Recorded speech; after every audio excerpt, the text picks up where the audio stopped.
Well, good morning, folks. Happy Easter. Lester here, and I wanted to bring you to a really special spot here at Longhorn Lester's.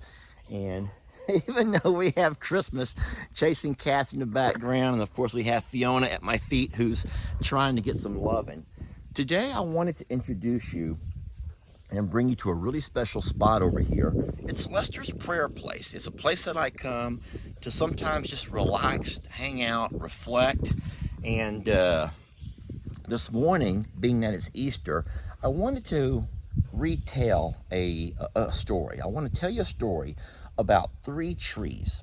Now, you may have heard this story before, and I hope that I can do this story justice. But it's one of the most beautiful stories that I've ever had the privilege of sharing with my students back when I taught school. Trying to be serious here. Christmas. Give me a moment to move Christmas along, and we'll get right into Lester's retelling of the story of three trees.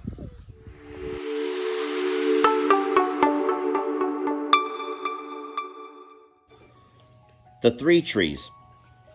Once there were three trees that stood high above the hilltop, and out of those three trees, two of those aspired to be more than what they were. The first tree had always had these visions of one day growing so big and so strong that he would be made into something special, possibly a chest that could be full of gold and diamonds and all kinds of treasure. Oh yes, just thinking about that made that tree just shudder in pure delight. Now, the second tree had equal ambitions, except he didn't care for all the treasure. Instead, he wanted to be made into a mighty sailing ship. Yes, a boat that had big, giant sails that could travel across the great oceans and carry kings and all kinds of amazing cargo. But that third tree, he was very content with his life. As a matter of fact, he was like, I'm just happy to stand here. I like to stand here and look out across the sky and look at the beautiful scenery around me and just raise my branches towards heaven.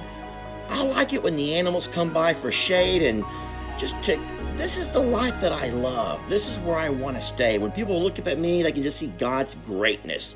Yeah, this right here is the life for me. Well, years went by, and the trees continued to grow and grow and grow.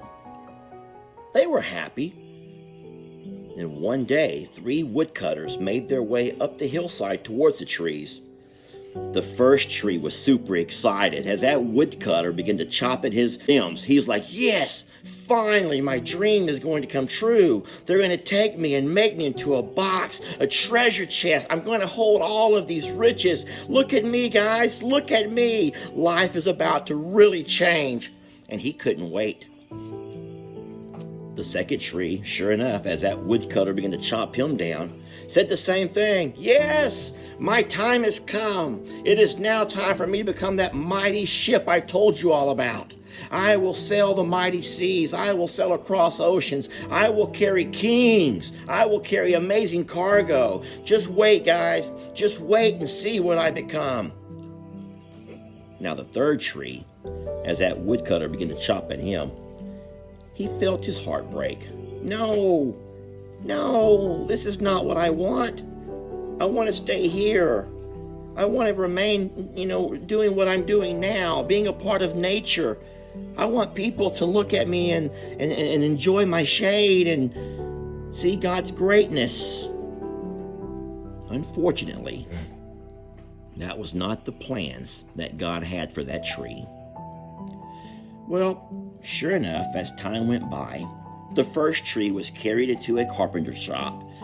But instead of being made into a beautiful chest, the carpenter made him into a lowly manger, a place that was filled with hay and straw, a place where animals could eat. The second carried to a shipyard, But they weren't making any mighty ships that day. Instead, they turned him into a small fishing boat. A small fishing boat, capable of going out into smooth seas, catching a few fish. No, no, no. This is not what my life is supposed to be. I was supposed to be great. That third tree, they drug him into a lumber yard. Yes, they cut him into planks, and they placed him into a pile of lumber. Nothing at all what he thought his life would become. How he dreamed of doing greater things there in nature. And instead, when people see him, no, that's definitely not what life's supposed to be about. Well, time went by, and at some point, that first tree noticed something. A family had come into the manger that night, and a child was born.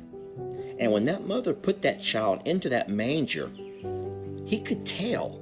The manger could tell that there was something unique and special about this child. In fact, he was holding the Son of God, this baby Jesus. And he realized then that, you know what? I might not hold gold and diamonds. I might not hold treasure, but I hold something even greater.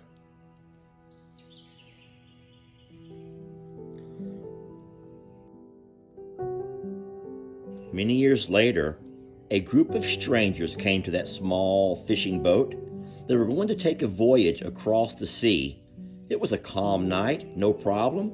The strangers boarded, but while they were halfway across, a terrible storm came out of nowhere. This little small boat knew for certain he would be sunk. There was no way he was strong enough to keep up with this storm. But suddenly, one of the strangers who had been asleep had woken up. He walked towards the front of that small boat. He held up his hands high towards heaven. He looked up and he says, "Peace, be still." And suddenly, the oceans were calm. That little boat knew right then and there that this man, this stranger, was the king of all kings. Well, that third tree, the one in the lumber yard, at some point, soldiers walked by and snatched him up. They drug him and they used his planks to create a cross. They took that cross and they nailed a man's hands to it. They erected that cross there on a hillside. He felt dirty. He felt sad. But then, 3 days later, something miraculous happened. That tree realized that the man that was on that cross, the man that had died on that cross, was no ordinary man. He was in fact something very special. And to this day, thousands of years later, people still look at that cross made from that third tree, the tree whose only desire was to reach towards heaven, and they still remember the significance that that tree played.